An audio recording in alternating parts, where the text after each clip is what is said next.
জাতীয় সংসদ নির্বাচন নিয়ে কোনো ষড়যন্ত্র হলে দেশের জনগণ রুখে দেবে বলে মন্তব্য করেন বিএনপি চেয়ারপারসনের উপদেষ্টা জয়নুল আবদিন ফারুক।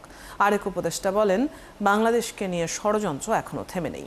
একই সাথে জাতীয় সংসদ নির্বাচনকে যারা বাধাগ্রস্ত করতে চায় তারা গণতন্ত্রের শত্রু বলে মন্তব্য করেন বিএনপি চেয়ারপারসনের উপদেষ্টা হারুনুর রশিদ।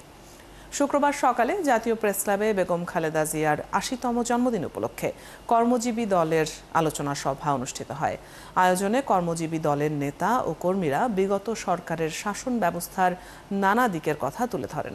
এ সময় বিএনপি চেয়ারপারসনের উপদেষ্টা জয়নুল আবদিন ফারুক বলেন, ৭১-এর পরাজিত শক্তি যদি নির্বাচন বানচাল করার পায় তারা করে, সেই দায়ে সরকারকেই নিতে হবে।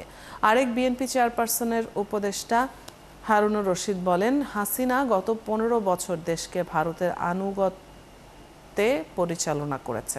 নির্বাচন নিয়ে যদি কোনো ষড়যন্ত্রে আপনারা লিপ্ত থাকেন, বিএনপির সাইফুল আলম নীরবের যুব দল লাগবে না, ছাত্র দল লাগবে না, এই দেশের মানুষ আপনাদের প্রতিরোধ করে দেবে।